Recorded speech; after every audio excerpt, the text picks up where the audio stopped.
트위터에 대한 우리 포스팅에 대한 조사를 했다고 합니다. 중국에는 트위터가 없고 웨이보라는 그러한 트위터와 비슷한 포스팅하는 사이트가 있다고 합니다. 6개월 동안 그 포스팅 올라온 것들을 서로 이렇게 연구를 하고 분석을 했습니다. 관련 화면이 있는데 같이 나가면 좋겠습니다. 거기 보니까 4가지 감정으로 이 분류가 되었습니다. 첫 번째는 분노고, 기쁨, 슬픔, 역겨움, 이 4가지가 많은 사람들의 마음을 움직이는 그러한 포스팅으로 나왔습니다. 지금 화면이 안 나가고 있는 것 같아요.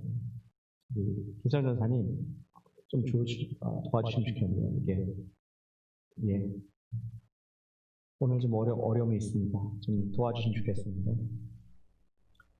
이런 4가지의 포스팅 감정들이 있는데 그 중에 가장 편만한 감정이 무엇인지 그렇게 얘기를 했습니다. 죄송합니다. 전사님, 우리 화인 전사님이 해주시면 좋겠습니다. 우리 4가지 감정 중에서 첫 번째가 분노였다고 합니다. 분노.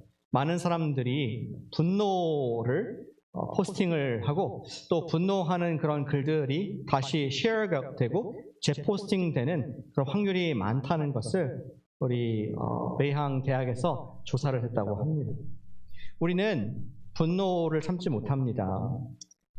왜 분노가 일어날까요? 우리 심리학적으로 봤을 때 사람의 우리 감정이 어제보다는 오늘이 나아야 되는데 현실이 그렇지 못할 때 속에서 용과 같이 분노가 일어나게 된다고 합니다. 앞으로 더 진보가 되고 발전이 돼야 되는데 그렇지 못한 현실에 많은 사람들이 좌절감을 느끼며 이러한 포스팅을 하게 되는 것이죠. 나라를 살리는 위정자를 기대를 해서 선출을 했는데 타락한 정치인들이 거짓말을 할 때 분노를 하게 됩니다. 또한 사람들이 효과적으로도 평등한 우리 체계를 갖도록 시스템을 만들었는데 불평등이 일어났을 때 사람들 마음속에는 분노의 감정이 또한 불일 듯 치밀어 오르게 됩니다. 지난주에 아시겠지만 무고한 시민을 경찰관이 좀 과잉 진압을 해서 흑인이 죽었던 사건이 있습니다. 우리 조지 플로이드라는 사람이 그가 미네소타에서 경찰의 과잉 진압으로 인해서 9분만인가요? 목숨을 잃은 그러한 안타까운 있어서는 안 될 그러한 인종차별적인 그러한 과잉 진압으로 많은 사람들이 분노를 느끼고 있습니다. 화가 납니다. 잊지 말아야 될 일들이 있었을 때 우리는 감당할 수 없는 그러한 어려운 마음이 있습니다. 그래서 지금 미국의 수많은 도시에서 전국적으로 많은 라이엇, 데모와 또 이러한 항의가 빗발치고 있습니다. 우리는 코로나 바이러스로 인해서 분노를 합니다. 우리는 나라에 분노하고 지도자들에게 분노하며 심지어 하나님께도 분노하게 되는 경우가 있습니다. 우리는 이러한 불의와 부정함에 대한 분노의 감정을 반드시 소화해야 됩니다. 해소해야 됩니다. 그렇지 않으면 우리는 건강을 잃어버릴 수 있습니다. 사람을 잃어버릴 수 있습니다. 그리고 더 무서운 것은 하나님께 대한 신앙도 잃어버릴 수가 있습니다. 오늘 하박국 말씀을 통해서 함께 다루기 원하는 주제는 세상의 불의와 또 불평등에 대해서 하나님의 답은 무엇인가? What say you, God? 하나님께서는 악함과 불의의 문제에 대해서 뭐라고 말씀하시는지 하박국 말씀을 함께 우리가 들어보길 원합니다. 우리 하박국 말씀은 매일 성경 읽는 본문으로서 오늘 말씀입니다. 아마 우리 6월 달에는 매일 성경을 따라서 하나님 말씀, 여러분들 주중 읽으신 말씀 중에서 한 말씀을 가지고 우리 하나님 주시는 음성을 듣도록 하겠습니다. 오늘 말씀은 하박국서 말씀으로서 하나님께서 불의에 대해서 어떤 말씀을 하시는가 하는 것을 우리가 듣기를 원합니다. 먼저 하박국 선지자는 어떤 사람이었습니까? 그는 남유다 왕국의 말기에 하나님의 사람으로서 양심적인 우리가 도덕적인 삶을 살아야 된다 하는 그런 메시지를 외쳤던 사람입니다. 그런데 그가 외쳤던 그 메시지에 비해서 돌아온 현실은 너무나 비참한 것이었습니다. 유다 백성들은 우상을 섬기고 또 서로 치팅을 하며 사회가 비윤리적인 상태가 되었습니다. 근데 덮친 격으로 우리 더 악한 깡패의 나라 같은 바벨로니아가 오히려 우리 유다에게 영향력을 미치며 또 어려움을 주는 이러한 부정한 불의한 현실에 하박국 선지자는 매우 가슴 아프게 반응하는 것을 보게 됩니다. 그는 심지어 2장 1절에 보니까 망루에 올라가서 하나님께 구합니다. Why God? 이게 옳습니까? 오늘 본문의 1장 17절 말씀에 이렇게 따지더라고요. 하박국이 하나님께 따집니다. 여러 나라를 무자비하게 멸망시키는 것이 옳으니까. 하나님, is this right?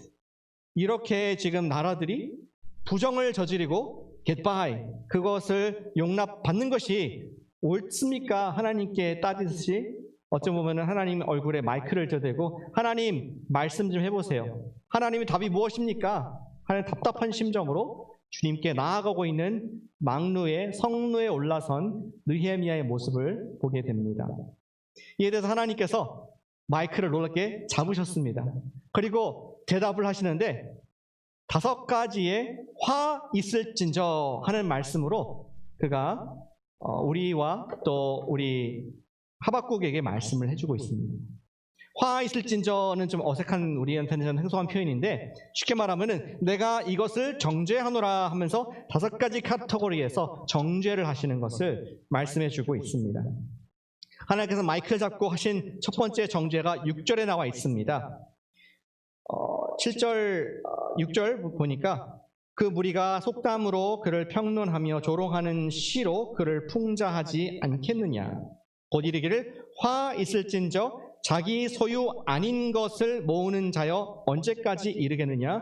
볼모로 잡은 것으로 무겁게 짐진 자여. 너희가 불의하게 도둑질한 것 화 있을진다. 내가 정죄한다. 도둑질 그리고 탐심을 내가 정죄한다. 주님께서는 그 불의를 참지 않으시겠다는 말씀하셨습니다. 두 번째 정죄가 있습니다. 9절 말씀입니다. 재앙을 피하기 위하여 높은 데 깃들이려 하며 자기 집을 위하여 부당한 이익을 취하는 자들에게 화 있을지라. 무엇입니까? 지금 부자들의 횡포를 정죄하노라. 가난한 사람들로부터 빼앗아서 너희의 집을 담을 치장하고 또 대들보에 좋은 자재를 든 내가 억압하는 그런 부자들을 정죄하노라. 하나님께서 그러한 선포를 하십니다. 또 세 번째 화 있을진저가 있습니다. 12절에 보니까 피로 성읍을 건설하며 불의로 성을 건축하는 자에게 화 있을진저. 폭력과 유혈, 연약한 자들을 쥐어짜서 그리고 또 abuse, 그들에게 부당한 대우를 하면서 자기들의 이익을 챙긴 그런 사람들 내가 정죄한다라고 하나님께서 분명하게 얘기를 하고 계십니다. 그리고 하나님께서는 갚으실 것이다. 내가 너에게도 똑같이 해줄 것이다 라는 그런 심판의 말씀을 하고 계시죠. 또 네 번째 화 있을진저 15절입니다. 15절에 보니까 이웃에게 술을 마시게 하되 자기의 분노를 더하여 그에게 취하게 하고 하체를 드러내려 하는 자에게 화 있을진저. 하나님께서는 이웃을 모욕을 하는 사람들 정죄한다. 그리고 강간, 성적인 범죄를 하는 사람들을 내가 정죄한다. 내가 심판하겠노라 하는 그런 분명한 단호한 메시지를 답으로 주셨습니다. 그리고 마지막 5번째 18절과 19절에 보니까 화 있을진저 무엇이 화가 있습니까? 새긴 우상, 부어 만든 우상이 거짓 스승인데 우리 가르쳐 주십시오. 우리 돌과 나무에게 생명이 없는데 절하고 경배하는 너희들은 화 있을진저. 우상을 숭배하는 사람들을 정죄하십니다. 이 시대에 돈을 숭배하는 사람들을 정죄하십니다. 이 시대에 자기 교만을 따라간 사람들을 정죄하고 계십니다. 이 시대에 권력에 목이 마른 사람들을 정죄하노라 하는 그런 무서운 하나님의 정죄의 말씀들, 화 있을진저의 말씀을 하고 있습니다. 그리고 그 말씀을 다 하신 후에 2장의 맨 마지막 구절에서 한 문장으로 요약해서 지금까지 하나님의 대답을 말씀해주고 있습니다. 20절에 이렇게 적혀 있습니다. 오직 여호와는 그 성전에 계시니 온 땅은 그 앞에서 잠잠할지니라. 사실 5가지 악행 이외에도 전 세계에 많은 어려움과 악함들이 있었습니다. 그러나 그 모든 것을 포함해서 마치 물이 바다를 덮음같이 모든 것을 다 덮고 모든 것을 다 물이 만지지 않는 곳이 없는 것처럼 내가 성전에서 보고 있노라. 하나님께서 그의 성전에 계시니 잠잠할지어다.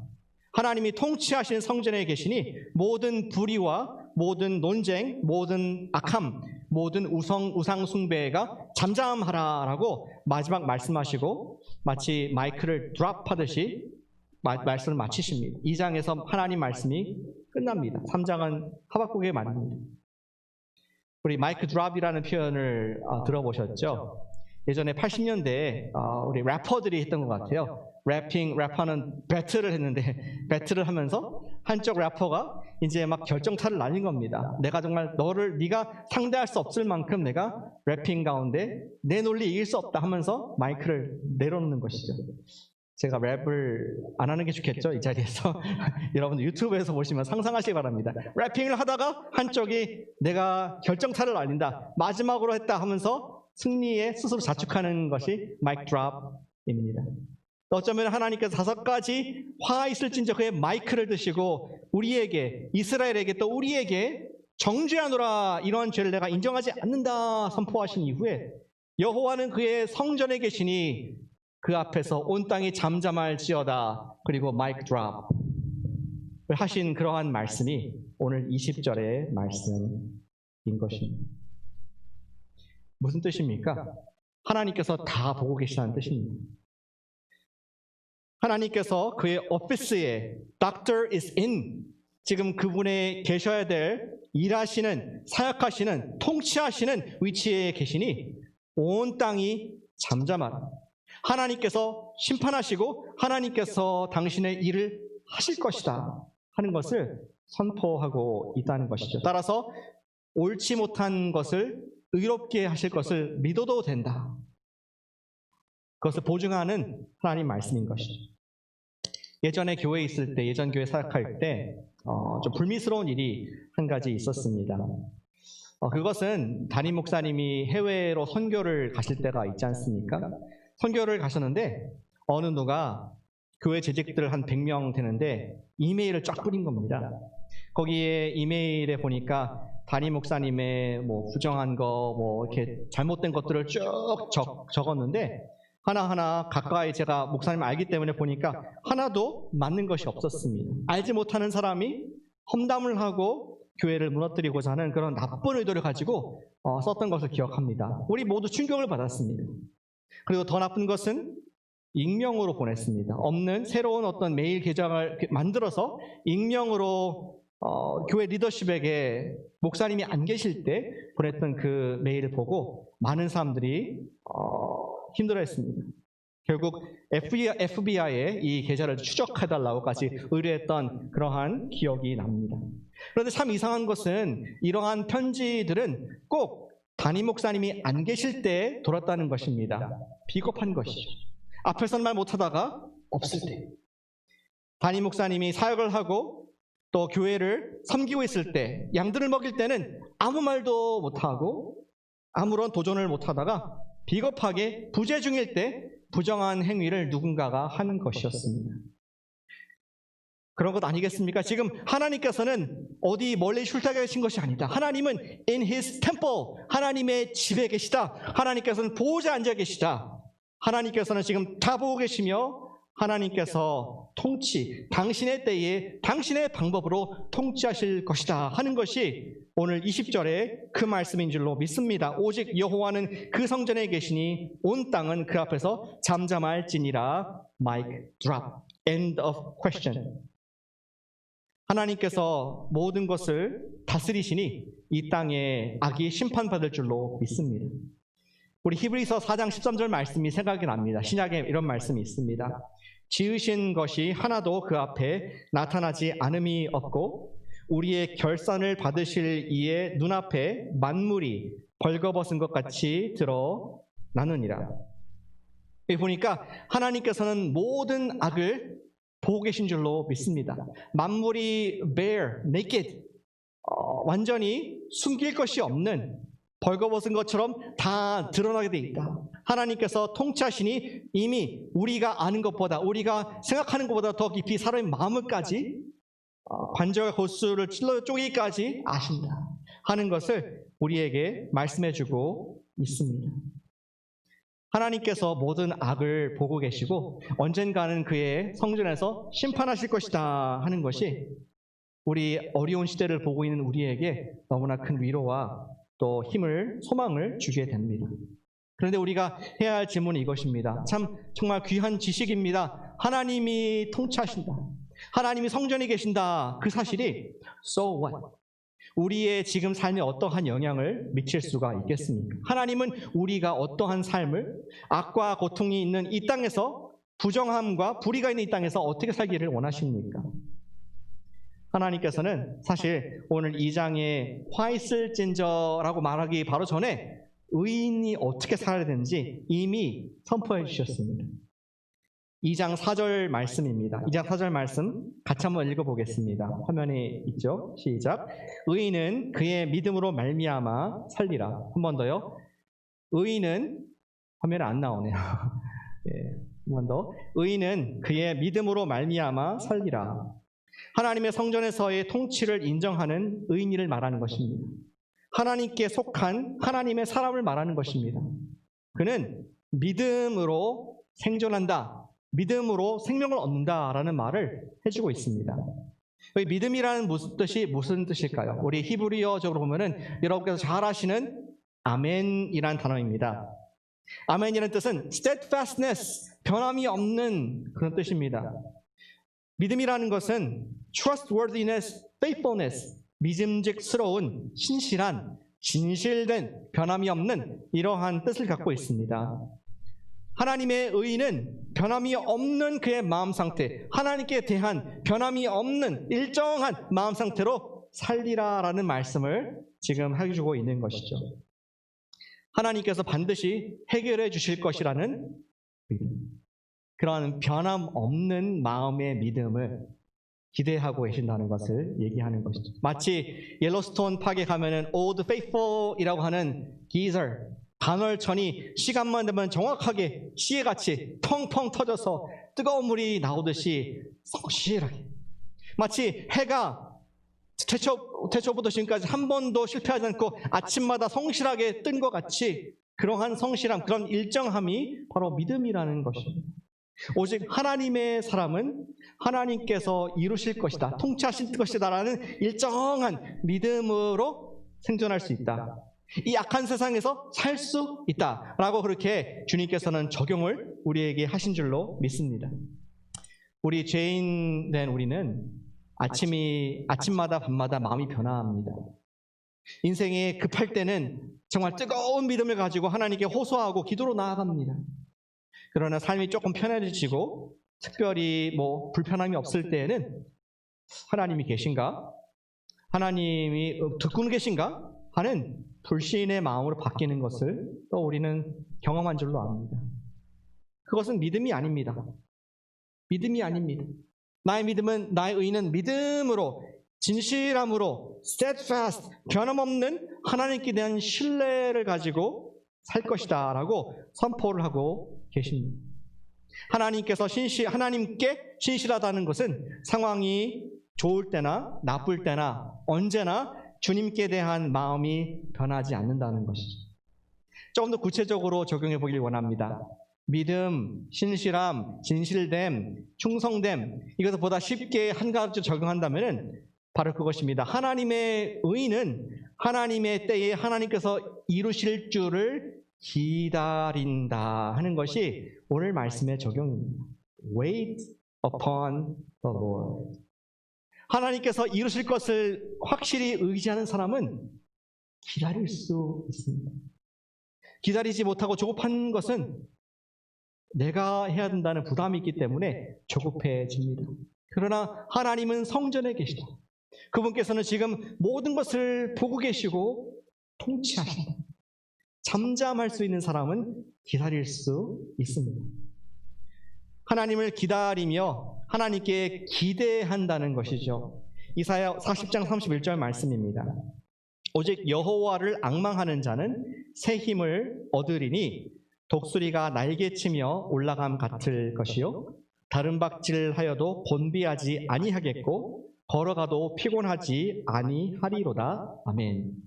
여기 앙망한다, 이 찬양도 있고 유명한 말씀 아닙니까? 여호와를 앙망한다, 이게 무슨 뜻입니까? 영어로 보니까 those who wait for the Lord. 하나님을 기다리는 사람이 하나님을 기대하는 사람입니다. 기대. 하나님을 바라보는 사람입니다. 우리가 기다릴 수 있다는 것은 하나님을 신뢰한다는 궁극적인 적용이 된다는 것이죠. 충성되다 하는 것은 하나님께서 반드시 이 땅을 심판하실 줄 믿고 바라보기 때문에 가능한 것입니다. 저는 한 미친 노인이 생각나네요. 그 노인은 얼마나 미쳤는지 100년 동안 마른 하늘에 방주를 지었습니다. 하나님께서 언젠가 물로 심판하실 것이라는 말씀을 고지그대로 믿었기에 하나님이 이루실 것을 바라봤기에 그는 많은 조소와 웃음거리에도 불구하고 100년이나 방주를 짓고 유일하게 그와 그 가족이 구원을 받게 된 노아였습니다. 그것이 믿음입니다. 또한 25년간이나 아들을 기다린 노부부가 생각납니다. 75세 때 아브라함은 하나님께서 약속의 씨를 사라를 통해서 주시겠다는 그 말씀을 고지고대로 믿고 일정하게 하나님의 약속을 기다리고 기대했습니다. 그래서 아브라함은 믿음의 조상이라는 그러한 이름을 얻게 되었습니다. 또 2000년 전에 한 분이 생각납니다. 그분께서는 정말 하나님을 기다리고 하나님의 구원을 기다리고 온 땅이 인류가 구원받기를 기다리면서 30년 이상 이 땅에서 성육신 하셨던 예수님. 우리는 그 예수님을 믿음의 주라고 그렇게 부르고 있습니다. 그것이 믿음입니다. 하나님께서 이루시를 알고 끝까지 충성되게 변함없이 주님께서 나에게 맡기신 일, 그 일을 하는 사람이 하나님의 의인인 줄로 믿습니다. 나의 의인은 그의 충성됨으로 말미암아 그의 일정한 신앙으로 말미암아 생존할 것이다. 살 것이다. 악한 시대에서 승리할 것이다. 그런 약속을 저와 여러분들에게 주신 줄로 믿습니다. 저는 지난주에 이 말씀을 읽으면서 주시는 적용이 있었습니다. 하박국 2장, 3장 읽으면서 적용이 있었습니다. 하나님께서 그 의인, 하나님을 기다리는 의인에게 함께 하시고 생존을 주신다, 살게 하신다는 말씀이 제 마음에 큰 위로와 은혜가 되었습니다. 저는 코너스톤 교회의 목자로서 하나님께서 맡기신 이 교회를 맡기신 목자로서 저의 지금 가장 큰 마음의 생각이 무엇이겠습니까? 이 코로나 바이러스 속에서 아마 교회를 오픈하는 것이 우리 방향을 인도하는 사람의 그러한 컨선이 아니겠습니까? 지금 대통령이 교회를 열어도 된다 얘기했습니다. 또 주지사 뉴섬이 교회를 열어도 된다라고 발표를 했습니다. 그런데 산타클라 카운티에서 교회를 열라고 발표하지 않았습니다. 아직 금지했습니다. 그런 상태에서 제가 조바심이 나겠습니까? 조바심이 나지 않겠습니까? 마음이 급함이 있더라고요. 근데 이 말씀을 읽으면서 하나님께서 제 마음을 바꾸어 주셨습니다. 다른 마음을 주셨습니다. 그것은 언제 교회 문을 다시 여느냐가 그렇게 중요한 것이 아니라는 것을 깨닫게 되었습니다. 그것은 주님께서 하실 일이다. 주님께서 다스리시고 주님께서 닫기도 하고 열기도 하시는 주님이 하실 일이다라는 것을 깨닫게 됩니다. 다만 저는 코너스톤 교회의 목자로서 저의 책임은 성도들에게 말씀을 먹이고 또 영육간에 강건하도록 건강하도록 사탄에 물어뜯기지 않도록 기도하고 또 잘 섬기는 것인 것을 다시 깨닫게 됩니다. 성도들이 영육간에 안전하고 건강하도록 충성되이 사역할 때 교회는 누가 연다? 하나님께서, 다스리신 주님께서 열고 닫으실 줄로 믿습니다. 그러니까 조급해지지 않더라고요. 그러니까 교회를 열든 교회 문을 닫든 상관이 없습니다. 그렇다고 교회를 안 열겠다는 아닙니다. 그러나 큰 마음에 짐이 없습니다. 주님께서 지금 나에게 맡기신 일을 하고 있다는 확신이 있다면은 교회의 문을 열든 닫든 부담이 제 숄더에서 사라지는 것을 경험하게 되었습니다. 사랑하는 여러분, 여러분들의 마음을 조급하게 만드는 일은 무엇입니까? 여러분들의 한 사업 가운데, 어떤 프로젝트 가운데, 여러분들의 진로 가운데, 여러분들의 자녀 가운데, 여러분 마음에 조바심을 일으키고 이렇게 안 되면 안 되는데, 이렇게 꼭 돼야 되는데 하는 그런 마음들이 있습니까? 오늘 주의 말씀을 들으시길 바랍니다. 여호와께서 그의 성전에 계시니 온 땅은 잠잠할지어다. 우리 걱정하는 마음, 근심하는 마음, 두려운 마음, 사회에 대한 불만과 리더들에 대한 불만 잠잠할지어다. 그리고 기다릴 수 있는 사람은 주님의 임재를 보는 사람인 줄로 믿습니다. 그러니까 제가 인내심이 생기더라고요. 주님께서 하실 것을 알기 때문에 지금 내가 할 수 있는 일이 생기더라고요. 그것은 무엇입니까?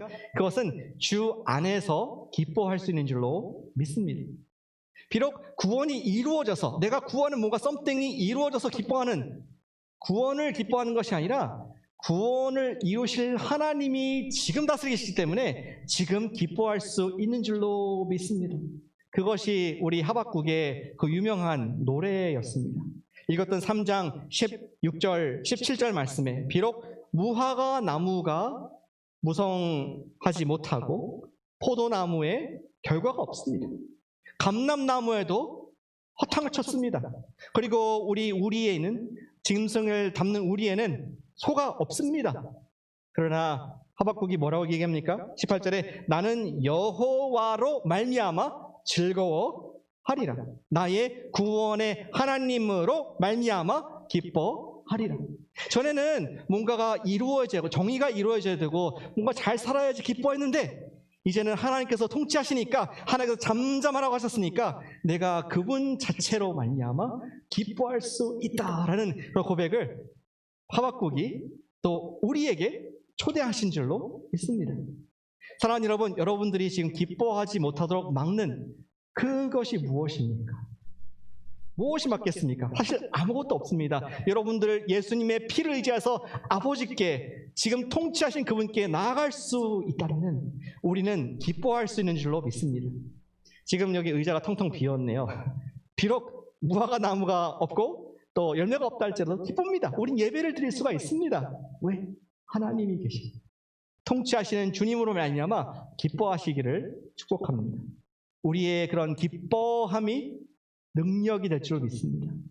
오늘 본문의 끝에 보니까 19절에 주 여호와는 나의 힘이시니라 나의 발을 사슴과 같게 하사 나를 나의 높은 곳으로 다니게 하시리로다. 아멘.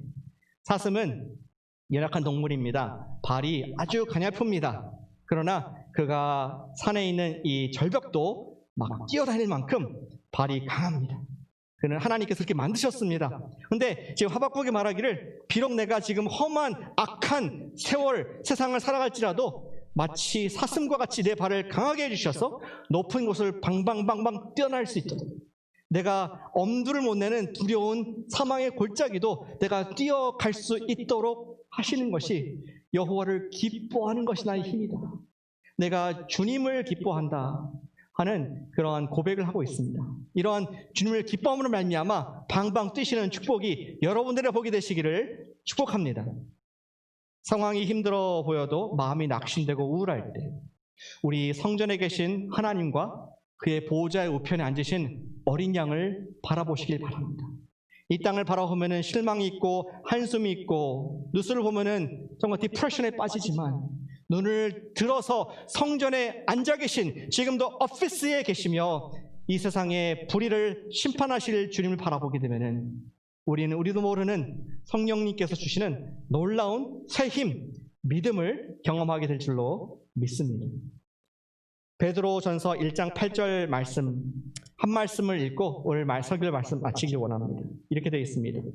예수를 너희가 보지 못하였으나 사랑하는도다. 이제도 보지 못하나 믿고 말할 수 없는 영광스러움으로 즐거움으로 기뻐한다.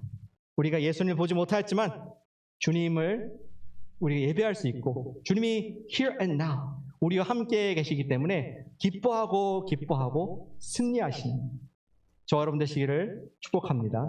기도하겠습니다.